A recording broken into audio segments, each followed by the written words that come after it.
Mereka menyangka iblis itu yang tidak terlihat, padahal iblis yang dimaksudkan adalah Yudas. Siapa yang paham itu? Barnabas.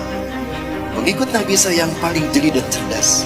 Dialah yang menuliskan kembali Injil yang benar, sehingga disebutlah Injil Barnabas, yang kemudian dituliskan kembali oleh Ashabul Kahfi. Siapa yang menulisnya? Ashabul Kahfi. Pimpinan Ashabul Kahfi, Maximilianus. Bapak Ibu yang dirahmati Allah, terungkap semua misteri ini kan, semua fitnah sejak zaman Nabi Musa sampai Nabi Isa. Jadi kita pindah di masa fitnah di zaman kita.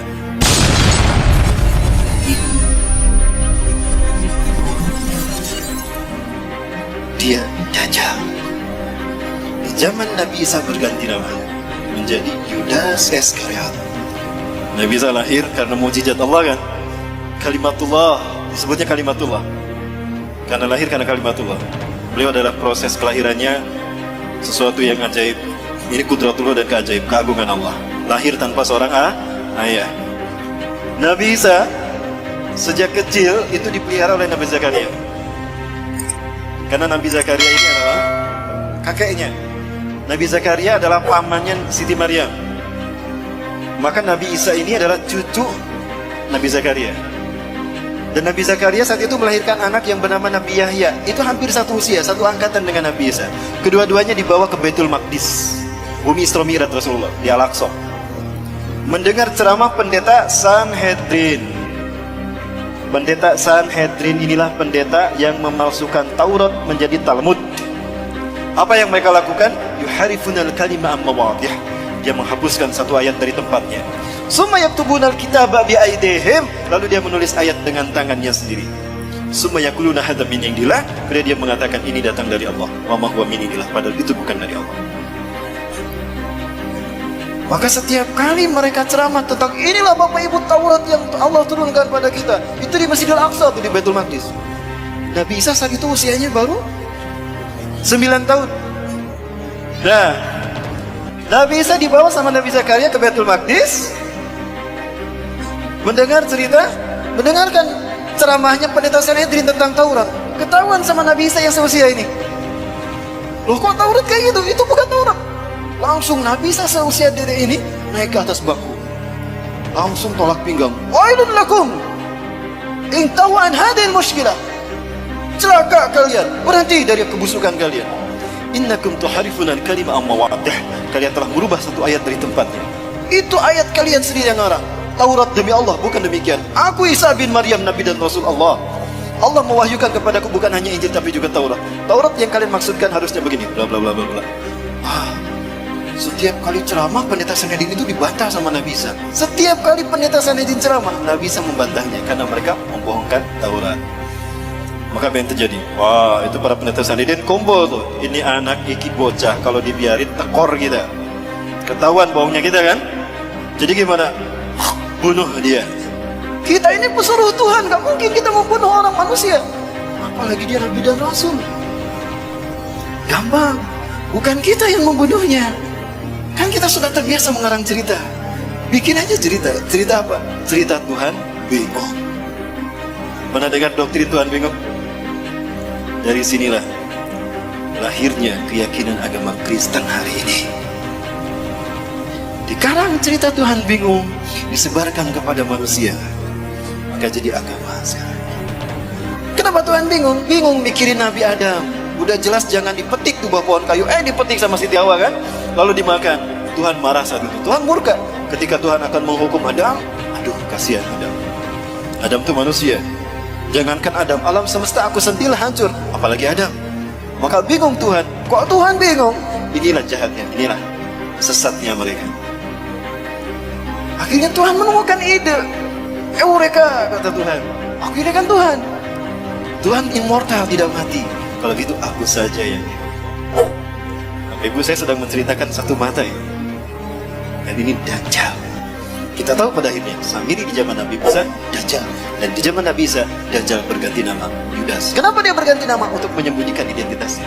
Dan dia berganti-ganti kostum. Inilah Dajjal. Lalu kapan nanti Dajjal muncul? Saya sampaikan untuk masa kita ya Bapak Ibu sekalian. Hanya Allah yang tahu. Rasulullah memberikan ciri-cirinya. Nah, ciri-ciri itu yang akan kita bahas tuntas. Tuhan bingung tadi, Tuhan bingung tadi. Akhirnya gimana?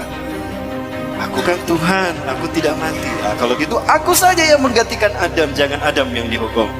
Jibril, sini Jibril. Catat Jibril, bikin maklumat Tuhan. Baik Tuhan, Jibril buka laptop, ketik tuh maklumat Tuhan _2. Sampun Tuhan. Tulis Jibril, nomor 1, Tuhan menjelma menjadi manusia. Ilahul Bashar. Baik Tuhan, maklumat Tuhan _2. Nomor 1, Tuhan menjelma menjadi manusia.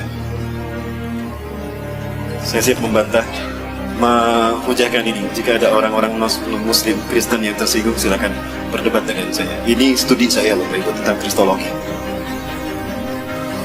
Ya. Kemudian apa? Ketika Tuhan berpikir akan menjelma menjadi manusia, Tuhan bingung bagaimana turun ke bumi. Kalau turun begitu saja simsalabim, tring ada, manusia nggak akan percaya. Oh, berarti Tuhan harus menjelma menjadi manusia, lahir secara normal. Jibril, nomor 2 Jibril. Baik Tuhan, apa Tuhan? Tuhan lahir secara normal. Baik, maklumat nomor 2, Tuhan lahir secara normal. Bingung lagi Tuhan, kalau Tuhan lahir secara normal, lah siapa wanita yang layak melahirkan Tuhan? Jibril ngasih masukan sama Tuhan. Masya Allah, inilah jahatnya, sesatnya Sanhedrin. Ini mereka mengarang cerita ini. Tuhan, boleh saya instruksi ngasih masukan? Oh, apa itu Jibril? Gini Tuhan, Engkau pernah mengutus saya ke Bethlehem, ke Nazaret. Di Nazaret ada seorang wanita suci Tuhan.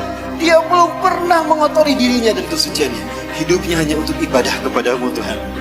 Siapa Jibril? Masa Tuhan tidak tahu? Nah, ini sesatnya mereka kan? Apa kata Jibril? Maryam Tuhan, Maryam binti Imran. Dia wanita yang hidupnya suci hanya untuk beribadah padamu. Betulkah Jibril? Iya Tuhan. Biar Tuhan tidak tahu. Kurang update rupanya Tuhan dalam cerita ini. Maka apa kemudian kata Tuhan? Jibril, ihbit ilal kulli Maryam li'annani sa'quhu min ruhi ilaiha. Jibril, turun kamu ke Maryam, sampaikan pada Maryam, kalau aku akan meniupkan sebagian ruhku ke dalam rahimnya. Maka Maryam pun hamil mengandung Yesus Kristus, melahirkan sang penebus dosa. Tuhan lahir menjelma menjadi manusia untuk menebus dosa Adam. Artinya menebus dosa manusia. Maka Tuhan harus mengorbankan dirinya demi dosa, menebus dosa manusia, agar bukan manusia yang dihukum. Inilah cinta kasih Tuhan. Betul tidak Bapak Ibu? Dari sini lahir doktrin agama ini kan? Allahu Akbar. Cerita ini pun dikarang, disebarkan kepada raja-raja Herodes, raja-raja Romawi. Yang terhasut saat itu adalah Herodes. Maka semuanya faham kalau Nabi Isa itu adalah Tuhan yang menjelma menjadi manusia. Makanya mereka mengatakan Innallaha Isa bin Maryam. Laqad kafara alladziina qalu Innallaha Isa bin Maryam. Surat Al-Maidah. Sungguh kafirlah orang yang mengatakan Allah itu Isa bin Maryam. Nah, ini dari kalangan orang-orang itu, pendeta Sanhedrin yang di zaman Nabi Zakaria mereka memasukkan Taurat menjadi Talmud. Dan ini bujuk rayu siapa? Dajjal. Kemudian Bapak Ibu mati Allah, maka ketika cerita ini disebarkan, fahamlah Nabi Isa kalau nyawanya terancam. Maka Nabi Isa pergi meninggalkan Palestina, meninggalkan Yerusalem, meninggalkan Al-Quds, mengembara. Saat itu usianya genap 12 tahun. Menggembara Nabi Isa alaihissalam, ada satu kaum di mana kaum itu banyak yang buta sejak lahir, diobatin oleh Nabi Isa alaihissalam. Bismillahirrahmanirrahim. Diusap, sembuh. Masaha yamsahu masihan wa mashatan. Mashan wa mashatan. Diusap. Mengusap itu masaha. Maka orang yang mengusap disebut masihun. Al-masih. Man anta? Kaifa tastati an tuslih hadal an? Siapa anda? Bagaimana anda bisa menyembuhkan kedua mata saya ini? Aina ya? Apa kata beliau? Aku Isa bin Maryam. Aku Nabi dan Rasulullah. Berimanlah kepadaku. Engkau Nabi dan Rasulullah? Iya. Allah telah mengutusku menjadi Nabi dan Rasul bagi kalian. Dijelaskan dakwah itu Nabi Isa. Berimanlah mereka. Salah satu dari mereka yang beriman bernama Barnabas. Mengembara lagi. Ketika mengembara lagi, ada pula kemudian ada yang beriman lagi. Di antara mereka ada penyakit sopak belang.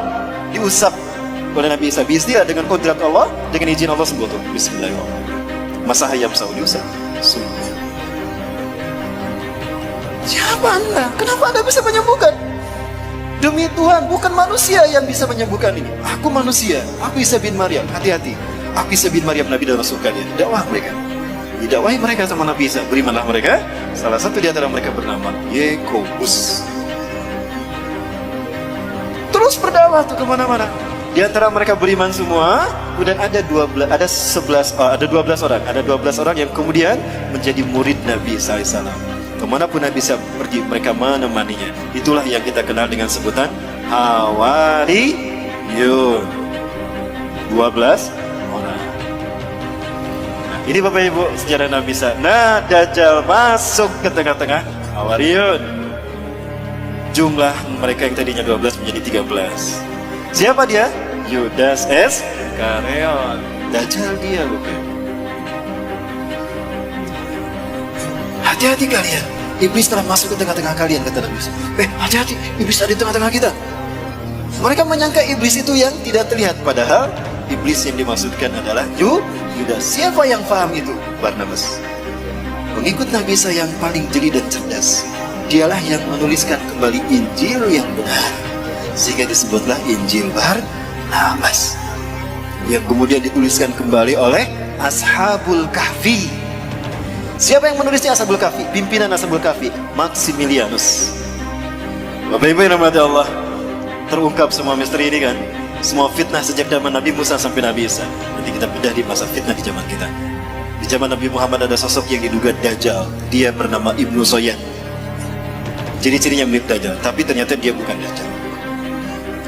Rasulullah belum pernah bertemu Dajjal. Yang pernah bertemu dengan Dajjal adalah Tamim Ad-Dari, seorang sahabat dari Persia, sekampung dengan Salman Al-Farisi. Dia adalah seorang pelaut. Dia melihat Dajjal dengan mata kepala sendiri. Ini satu dalil kuat bagi kita bahwa Dajjal itu manusia, bukan Fomeo. Setelah sampai kepada momen terkait dengan Yudas Iskariot ini, pengkhianatannya, Allah berfirman pada Nabi Isa, Isa bin Maryam, aku akan menyampaikan kau pada saat dimana engkau akan aku angkat.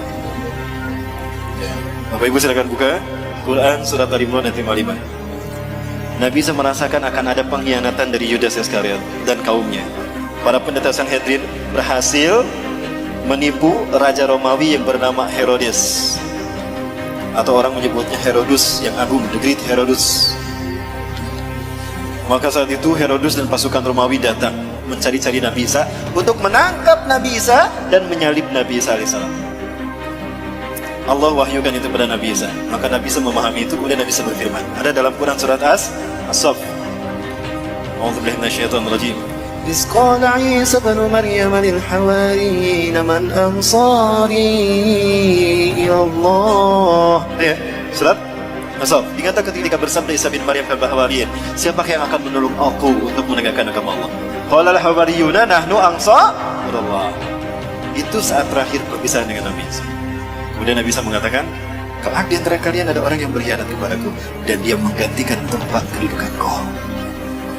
Ya. Kemudian apa yang terjadi Bapak Ibu? Datanglah seseorang kepada Nabi Isa dan kaumnya Hawariyun.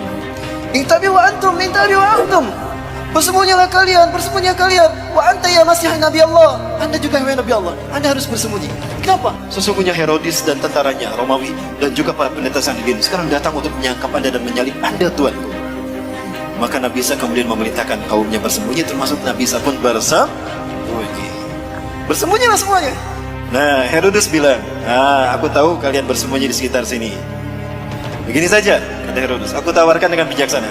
Siapa di antara kalian yang mau memberitahukan di mana Al-Masih bersembunyi? Aku tidak akan menangkap kalian. Yang aku butuhkan Al-Masih. Siapa di antara kalian yang mau memberitahukan kepadaku di mana Al-Masih bersembunyi? Aku akan berikan dia sepertiga harta kerajaan Pontius Pilatus atau harta kerajaan Herodes. Dan aku akan mengangkatnya sebagai patih kerajaanku. Yudas Iskariot, Dajjal. Aku butuh kekuasaan untuk mempengaruhi manusia. Dan aku butuh harta untuk keliling dunia. Kalau gitu aku saja yang memberitakan. Pucuk dia cinta ulam. Tiba kata dia. Keluarlah dia.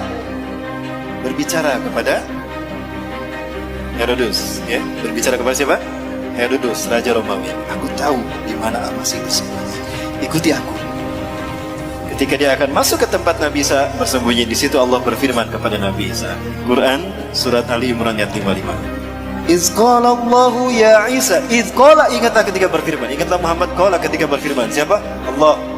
Ya Isa, hai Isa, ini mutawaffika. Kalimat mutawaffika, wafat itu bukan berarti mati. Sesungguhnya aku akan mewafatkan kau. Itu artinya bukan mematikan kau. Wafat tidak selamanya artinya mati. Di dalam surat Al-An'am ayat ke-60 Allah berfirman, A'udzubillahi minasyaitonir rajim. Wa huwal ladzi yatawaffakum bilail wa ya'lamu ma jarahtum fil nahar. Dialah Allah yang telah menidurkan engkau di waktu malam dan Allah mengetahui apa yang kalian lakukan di waktu siang. Artinya wafat ini bisa berarti tidur. Berarti Nabi Isa kalimat ini mutawaffika, sesungguhnya aku akan menidurkan engkau Musa. Isa. Jadi Nabi Isa ditidurkan, tidak dimatikan. Wa rafuka ilayya, dan aku akan mengangkatmu ke sisiku. Artinya Nabi Isa diangkat dengan fisiknya. Wa mutahhiruka minal ladzina kafaru, dan aku akan membersihkan namamu dari orang-orang kafir. Yang bergelar Al-Masih itu bukan Dajjal, tapi Nabi Isa alaihi salam. Allah tunjukkan nanti, makanya Allah turunkan siapa sesungguhnya yang bergelar Al-Masih dan siapa sebetulnya yang menambah fitnah atas nama Isa bin Maryam. Maka Nabi Isa diturunkan untuk membunuh Dajjal. Di mana Nabi Isa akan membunuh Dajjal? Di Aleppo, Suriah, Damaskus, di Masjid Umawi, masjid yang bermenara putih. Saat itu kaum muslimin akan melaksanakan salat subuh berjamaah. Ketika itu qomat sudah dikumandangkan. Wa imamukum al-Mahdi, imam kalian al-Mahdi, kata Rasulullah. Ini ada dalam Syarah Sahih Muslim, Syarah Syekh An-Nawawi. Kata Imam Mahdi, "Stawu subuhakum taraswa tadi, luruskan dapatkan saf kalian." Ketika sedang meluruskan saf, maka fanazala Isa bin Maryam, turunlah Isa bin Maryam, memegang sayap dua malaikat ala janahain malakain. Apabila melihat ke bawah bersentuhan air, tanda boleh telah berwudu. Apabila melihat ke atas, beliau menjatuhkan sesuatu mirip mutiara. Kemudian, maka ketika Yudas masuk, Nabi Isa ada tidak di sini? Tidak ada, karena Nabi Isa sudah diangkat Allah ke langit. Maka ketika Yudas masuk, ditemukan nggak Nabi Isa? Tidak ada. Nah, ketika dia di dalam, dia mengalami apa yang Allah bahas dalam Quran surat An-Nisa ayat 157. Wa qalihim inna qatalna al-Masih Isa ibn Maryam Rasulullah wa ma qataluhu wa ma salabuhu. Ya. Mereka tidak membunuhnya, kata Allah. Berarti mati tidak? Tidak, kan tidak dibunuh. Wa ma salabuhu, dan tidak pula menyalibnya. Berarti siapa yang disalib? Yudas Iskariot.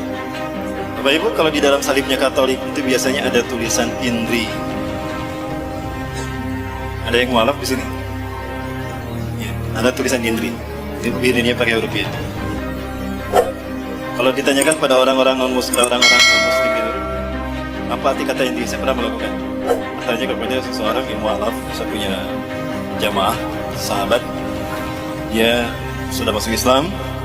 Ketika itu saya tanya, antum tahu apa arti kata Indri? Oh, itu singkatan Yesus orang Nazaret, Raja Yahudi. Bukan. Indri itu artinya bukan itu, tapi Indri itu artinya penjelmaan. Ketika Yudas masuk ke dalam, Nabi Isa sudah tidak ada. Pelangap-pelangap dia lah. Mana Isa? Tadi di sini. Di situ Allah merubah wajah dan tubuhnya. Allah merubah Yudas Iskariot menjadi Isa bin Maryam. Mereka tidak membunuh Isa bin Maryam dan tidak punya menyalibnya, tetapi mereka diserupakan. Tetapi dia diserupakan oleh Allah untuk Isa bin Maryam. Ya. Maka Yudas dirubah menjadi Nabi Isa. Maka ketika Yudas keluar, siapa yang ditangkap oleh Herodes? Si Yudas. Loh, kok aku yang ditangkap? Lastu Isa, anak Yudas ada diatur kemilai. Kok aku yang ditangkap? Aku bukan Isa, aku Yudas yang menunjukkan kamu tadi. Terus baik, wah Isa kok. Wajah lu, wajah Isa. Suaramu itu suara Isa tuh. Lah, kok aku yang disalib? Ditangkaplah dia, kemudian disalib. Ketika disalib, ditidurkan, dipaku kaki dan tangannya. Dia melihat Nabi Isa diangkat ke langit. Ini bukti kalau Nabi Isa diangkat dengan fisiknya. Maka dia berkata, Eli Eli lama sabakhtani, ada dalam Bible. Tuhanku, Tuhanku, Tuhanku, Tuhanku, kenapa kau tinggalkan aku? Eli itu bahasa Ibrani itu Tuhan. Eli itu apa artinya? Tuhan. Itu di bahasa Ibrani, di Romawi sana. Nah, jadi siapa yang disalib? Nabi Isa apa Yudas? Yudas Iskariot. Nah, Paham Barnabas apa yang dikatakan oleh Nabi Isa, kelak di antara kalian ada orang yang berkhianat kepadaku, dia menggantikan tempat kedudukanku. Ya, gimana? Dia berkhianat karena memberitahukan di mana Nabi Isa bersembunyi kan, dan menggantikan Nabi Isa di tiang Barnabas yakin dia Dajjal. Dia ingin membuktikan kalau dia Dajjal atau bukan. Diam-diam setelah 3 hari 3 malam, malam hari tanpa ada yang tahu, Barnabas menggali kuburannya Yudas. Sebelum digali, Allah kembalikan wajahnya menjadi wajah Yudas kembali dari wajah Nabi Isa. Pergantian wajah ini mengakibatkan adanya pancaran cahaya yang nempel di kain kafan. Maka lihat wajah-wajah Yesus seluruh dunia, sama kan? Itu dari sumbernya dari kain kafan.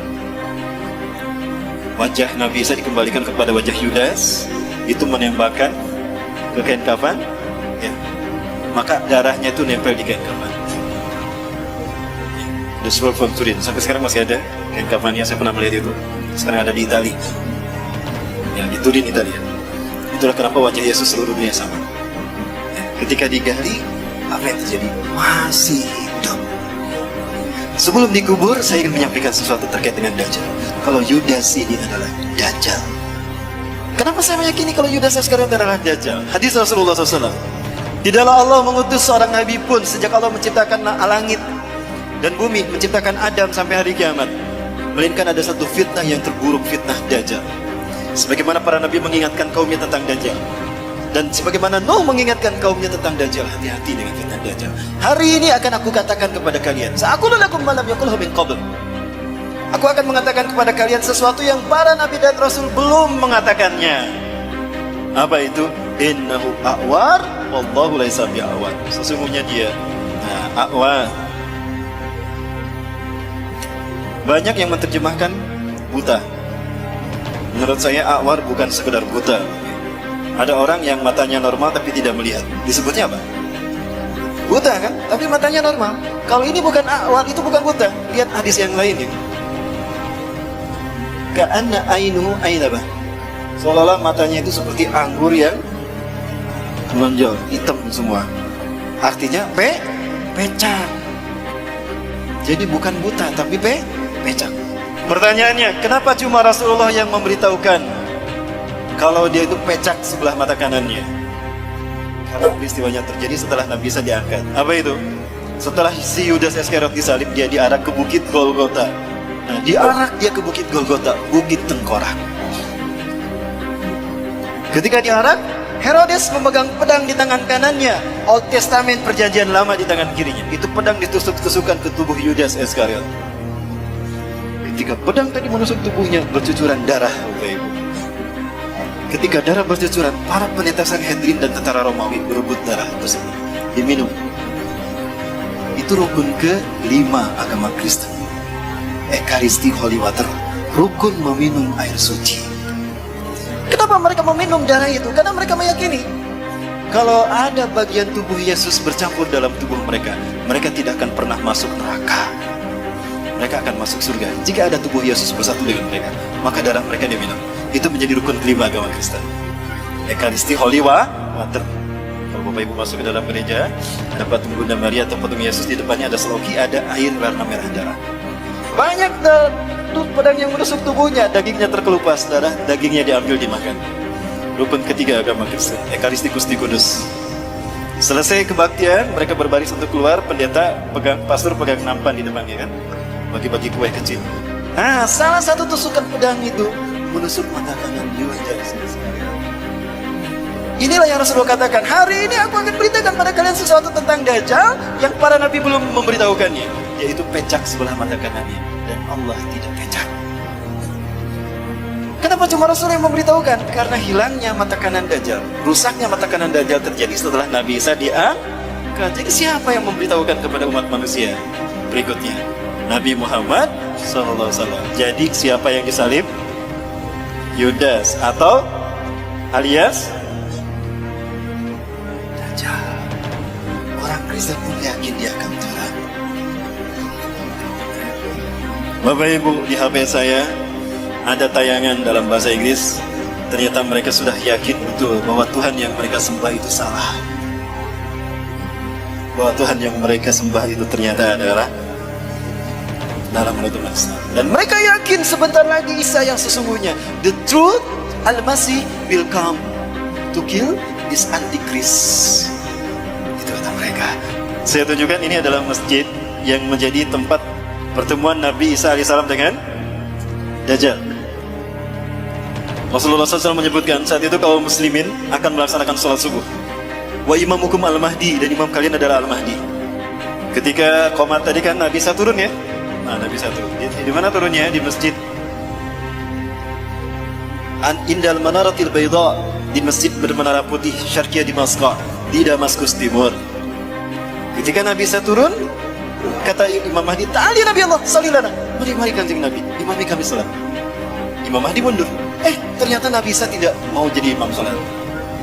Didorong tuh Imam Mahdi oleh Nabi Isa. La taqaddam, hadhihi uqimat laks. Tukalmatullah la hadhihi ummah, inna ba'dakum li ba'din umara. Tidak, komat ini untuk Anda. Maju ke depan. Andalah imam mereka. Karena sebagian kalian adalah pemimpin sebagian. Inilah kemudian Allah berikan pada umat ini. Allahu Akbar. Nabi Isa salat di belakang Imam Mahdi. Apakah Imam Mahdi lebih mulia dari Nabi Isa? Tidak. Pelajari Quran surat Ali Imran 81-82. Itu jawaban kenapa Nabi Isa tidak mau menjadi imam sholat. Selesai melaksanakan sholat berjamaah subuh, imamnya Imam Mahdi. Apa kata Nabi Isa? Iftahil bab, buka pintu masjid itu.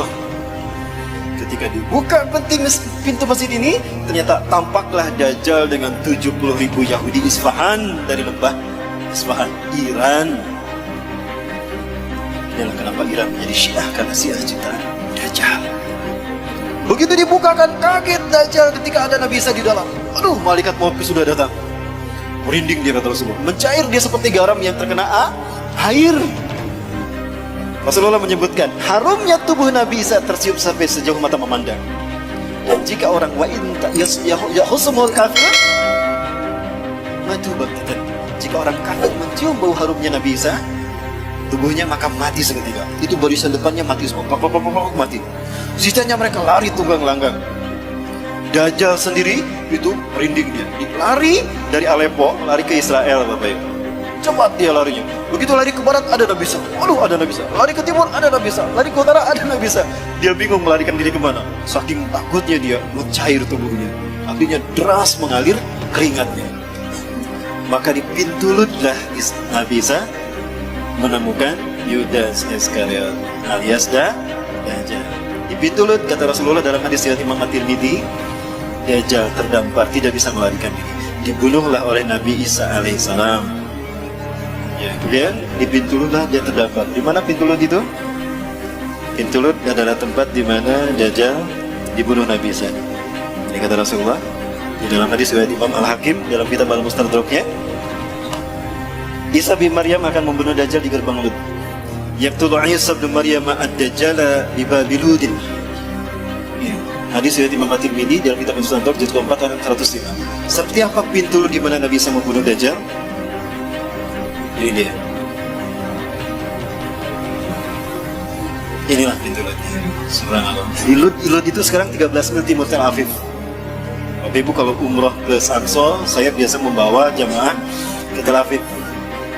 Tapi kita tidak bisa masuk ke dalam karena ada pangkalan militer Angkatan Udara Israel. Bapak Ibu rahmati Allah, pertanyaannya, kapan itu terjadi? Kapan itu terjadi, Bapak Ibu? Mau kita bahas angkanya? Ini itu angkanya. Kapan Dajjal muncul, kata Rasulullah? Baik, kita bahas dulu angkanya, Bapak Ibu. Ini hadis Rasulullah.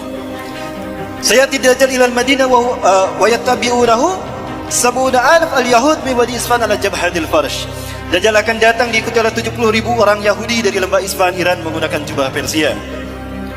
Saat itu Dajjal akan memasuki Madinah. Baik, selesai. Dajjal akan tiba memasuki Madinah wa huwa mani'un min duhuliya, tapi dia terlarang memasuki Madinah. Kenapa? Dia anna likulli babin bawabati Madinah lahu malakan. Karena di dalam Madinah setiap pintu gerbang Madinah itu dijaga oleh 2 malaikat. Ala sihamihim, dengan panah mereka masing-masing. Dengan panah mereka masing-masing. Satu langkah Dajjal masuk ke Madinah, dipanah mati dia. Maka fayamkusu kharijal Madinah. Dajjal takut dibunuh, maka dia tinggal di luar Madinah. Kemudian dia naik ke sebuah bukit yang bergaram tadi kata Rasulullah. Bapak Ibu kalau ke Madinah biasa diajak jalan-jalan ke Masjid Qiblatain, gitu ya. Nah di belakang Masjid Qiblatain itulah bukit yang akan dinaiki Dajjal. Ini bukitnya nih. Inilah gunung yang akan dinaiki Dajjal. Inna Dajjal sayas'adul jabala summa yatawajjah ila jihatil Madinah summa yaqulu liman tabi'ah. Dajjal akan naik ke bukit yang bergaram kata Rasulullah. Lalu dia mengarahkan badannya, wajahnya ke arah masjid, ke arah Madinah. Lalu dia berkata, "Ara'aitum dalikal kisrar abyad?" Apakah kalian melihat istana putih itu? Dalika Masjidu Ahmad. Apakah kalian melihat istana putih itu? Itu adalah masjidnya Ahmad. Artinya apa? Ketika Dajjal datang, Masjid Nabawi terlihat putih seperti istana. Pertanyaannya, hari ini Masjid Nabawi berwarna apa? Lihat aja ini kan Masjid Nabawi nih. Warnanya apa? Putih. Nih Masjid Nabawi di siang hari. Apa warnanya? Dan ini di malam hari. Apa warnanya? Seperti inilah Masjid Nabawi ketika Dajjal melihatnya. Artinya Dajjal muncul di zaman siapa? Zaman kita kan? Baik, yang kedua. Sayati al-Masjid Dajjal wa huwa mani'un min dukhulil Madinah. Wa laha sab'atu abwab. Dajjal akan datang ke Madinah. Saat itu Madinah punya 7 pintu gerbang. Yang setiap gerbangnya dijaga dua malaikat dengan panah mereka.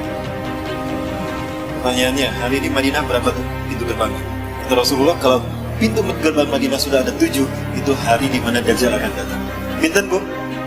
Sudah 7. Hari ini Madinah sudah punya 7 pintu gerbang. Jadi Dajjal muncul di zaman siapa? Baik, Bapak Ibu. Peristiwa tadi, sholat berjamaah subuh, lalu Nabi Isa turun dan Dajjal Allah pertemukan dengan Nabi Isa. Lalu Nabi Isa membunuh Dajjal. Di pintu Lut tadi Nabi Isa membunuh Dajjal. Kamu yang menuduh saya Tuhan, plus cabut lagi. Karena kamu adalah makhluk terkutuk, plus. Itu Dajjal. Menyakitkan sekali. Begitu dahsyat, hebat dan kuatnya Nabi Isa membunuh Dajjal. Sampai darahnya terciprat pada pasukannya. Kapan itu terjadi? Baik, kita hitung ya. Hanya Allah yang tahu, tapi Rasulullah memberikan kisi-kisi pada kita. 100 tahun sekali Allah akan membangkitkan seorang mujadid reformis. Bukan Nabi, bukan Rasul, tapi mujadid yang tugasnya satu, membersihkan Islam dari ajaran sesat. Islam bersih sebagaimana Rasulullah dan para sahabat dulu. Kemudian Imam Mahdi ini, mujadid ini akan membuat Islam memimpin dunia. Seluruh dunia akan dipimpin oleh Islam. Itu 100 tahun sekali terjadinya setelah Rasulullah wafat. Pertanyaannya, abad kejadian Islam sebelum kita siapa? Turki Utsmani. Turki Utsmani berakhir di tahun berapa? 1924. Baik, andaikan ini abad kejadian Islam sebelum kita. Sepakat ini abad kejadian Islam sebelum kita? Tambah 100, berapa? Berapa? 2024. Saiki tahun pinten mas? 2019. Berapa tahun lagi? 5 tahun lagi. 5 tahun lagi? Berarti ini adalah tahun tersulit bagi kita tinggal di muka bumi. Bapak Ibu sekalian, 5 tahun ini saya potong menjadi 3. Kenapa 3? Ini kata Rasulullah dari hadis riwayat Abi Umamah. Betulkah 3 tahun lagi? Nantikan di episode yang akan datang. Barangkali itu dulu Bapak Ibu yang dapat saya sampaikan, lebih dan kurangnya mohon maaf. Yang benar dari Allah, yang salah ada kelimpahan saya pribadi dan saya bisik pada astagfirullahaladzim. Ya, terima kasih Bapak Ibu. Hadanallahu wa yakum. Assalamualaikum warahmatullahi wabarakatuh.